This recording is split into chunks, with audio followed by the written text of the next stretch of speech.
written a book that serves as an accessibility guide to San Francisco and the surrounding region. Believe it or not, the guy with the dogs is a Kiwi.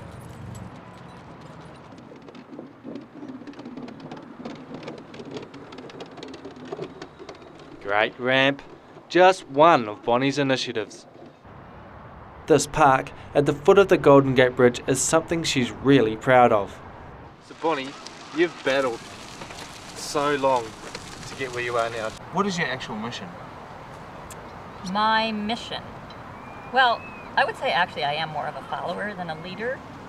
At least if I'm a leader, it's more of a quiet leader.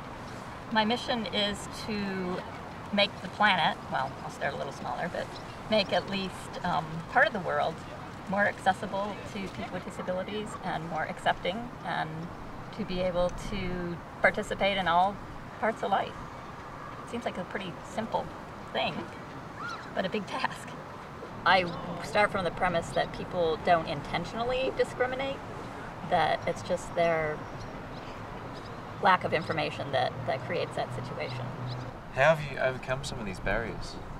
What's the process? Well, you know, part of it is picking and choosing your battles, because if I were to go around all day constantly educating people and fighting, it would be exhausting and wouldn't really be a whole lot of fun. So I think I concentrate on things that matter to me and that are important and that I think can have the greatest impact. After leaving Bonnie, the boys and I headed downtown to the district known for those amazing steep streets.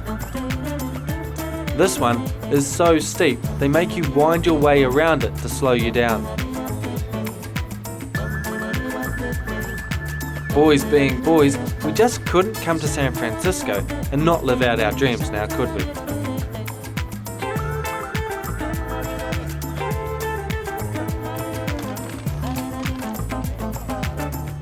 That was Lombard Street.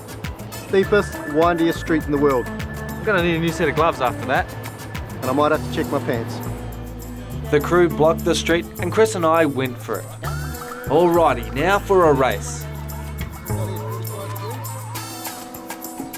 It's not really fair because Chris has much better hand function.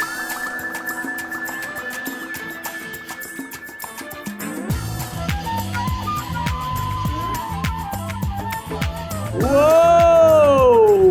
Hey, the finish line, you win. You can stop now.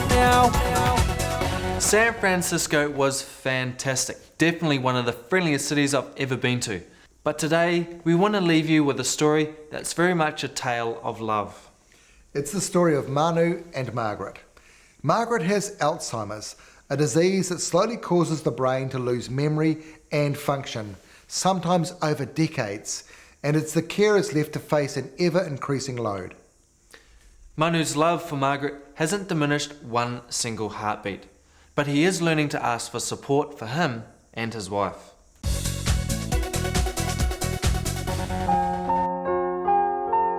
These are just some of the faces of Alzheimer's.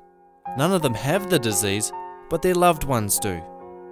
They care for partners, husbands, wives, mums and dads, and they're trying to learn more about how to cope.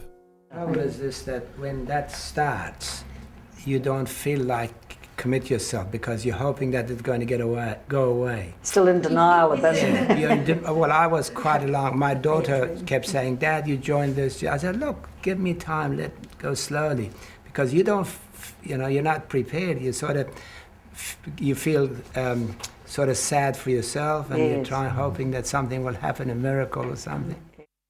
Manu Alai now knows there are no miracles when dealing with Alzheimer's. His wife of 5 decades, Margaret, has been slipping into dementia for 7 years. He's developed his own ways of coping, often using her love of singing just to get the chores done. Anything, vacuuming or anything, you can't sort of keep eye on two things. So I put the CD on and asked her, would you like to sing? And she, very happy, she stands there. There's about 48 tunes in that. So she sings along with them, and I go and do the lawn or vacuuming or anything like that. And I walk back and forth and see what number of the tune is on. I might have to repeat it again if I haven't finished my work. But as Margaret's needs increase, Manu's own quality of life decreases. Concerned for their father's health, his family has urged him to seek help. Manu's entitled to 50 days respite care each year, but he is fiercely independent, believing his wife is his responsibility. Only recently has he accepted that his health could suffer, so he's now taken advantage of the time out that respite offers. He was still at a stage where he didn't, the full realisation of the situation I don't think really had hit. If we went back 2 years, he wouldn't have been ready for any of this really. I think it's just really been in the last year. Daughter Pari is with Margaret today, so Manu can go to the course. Simple tasks like making a cup of tea together and setting the table for a family lunch are a challenge. Put that one in the pantry over there. No, the pantry. Yep. I have to be there 24 hours because she likes to do things because she's been doing it. For example, she says, I want to have a cup of tea, and if they will go and put the jug on, she might do it, but then the boils up, pours the hot water on different things that can't find the tea. So you have to be keeping an eye on her. You need to fill it up. That'll do. No, go right to the top. A bit more. That's it. Okay. This morning we were getting ready to go for filming of this program, and I showered her and blow-dried her hair and everything, and just put the toothpaste on the toothbrush, gave it to her. I turned my around, and here she was putting the toothpaste on her hair, so I had to put her again her head under the hand basin and clean it up. Sometimes it's really easy, and other times, no. It's very difficult. Then we end in an irritable, angry, and then it ends up in a confrontational type situation. And then I feel guilty because I think, this is not doing the dementia any good. Or me, yes. Yeah, or me.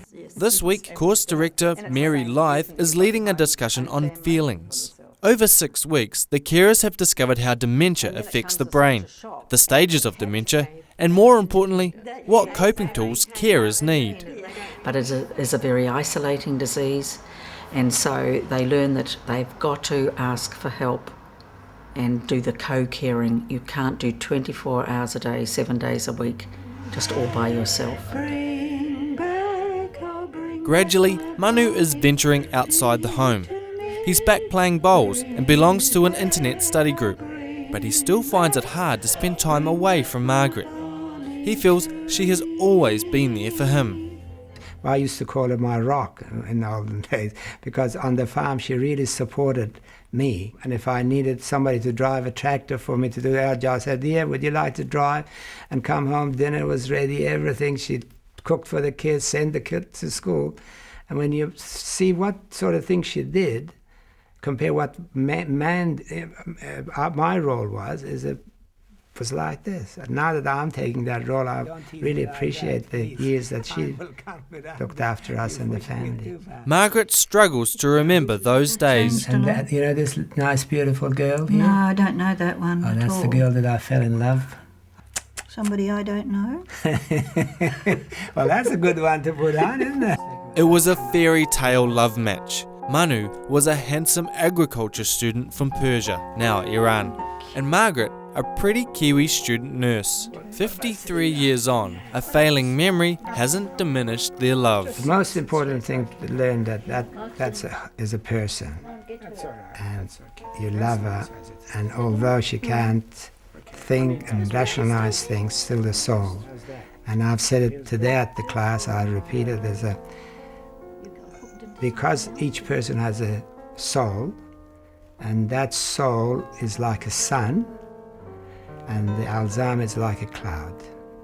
Cloud obscuring the sun doesn't mean the sun is not there. So that soul is there. If you think that your partner, your husband, your wife has got that soul, then you really appreciate it. You give her more love.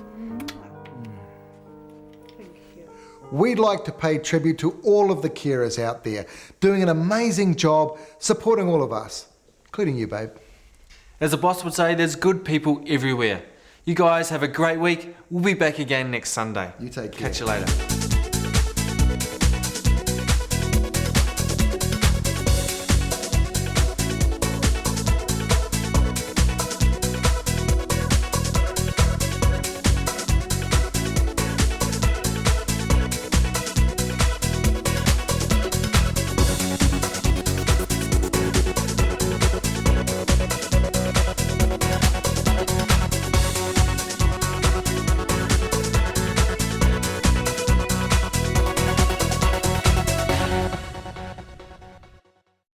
Attitude was made with funding from New Zealand On Air.